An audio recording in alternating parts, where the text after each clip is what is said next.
चढ़े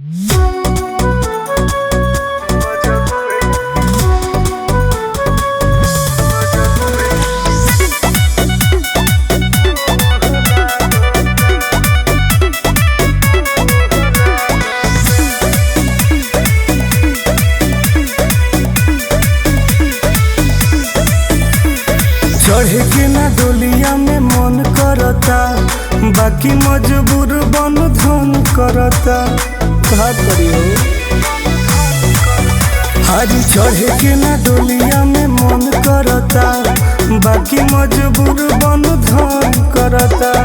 कर जा हो जाए के तो जाता ससुरावा, दिल में घावनी छोह लागता।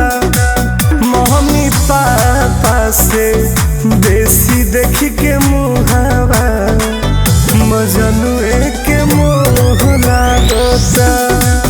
मम्मी पापा से बेसी देख के मुहावा, मजनुए के मोह लागता। कहाँ जाई रे माई।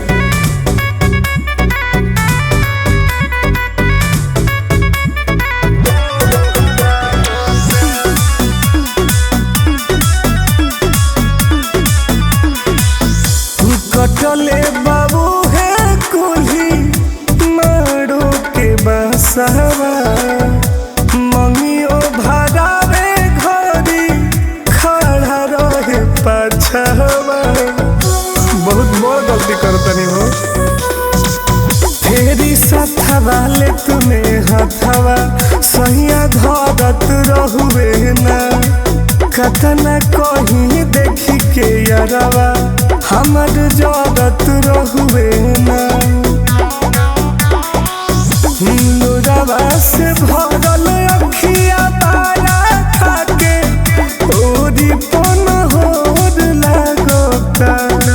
मम्मी पापा से बेसी देख के मुहावा, मजनुए के मोह लागता। मम्मी पापा से बेसी देख के मुहावा, मजनुए के मोह लागता। बड़ी परेशान लागता रे हो।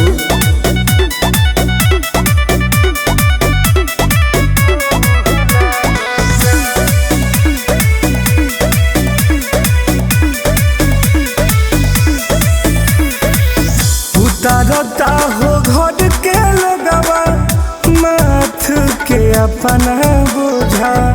कवन मुँह लेके जाइब टुन टुन दीपक के सोझा। कुछ समझ में नहीं क्या हुआ। हमारा खातिर भय पगला, कुछो कहियो जाए। जल देखी न पीही पनियो, नाही खाना वो खाई। बड़ी प्यार करेला हो। मर जाई हमारे चलते हो दादा, एही से ही रोह लागता। मम्मी पापा से बेसी देख के मुहावा, मजनुए के मोह लागता। मम्मी पापा से बेसी देख के मुहावा, मजनुए के मोह लागता। कुछ समझ में नहीं आवत हो।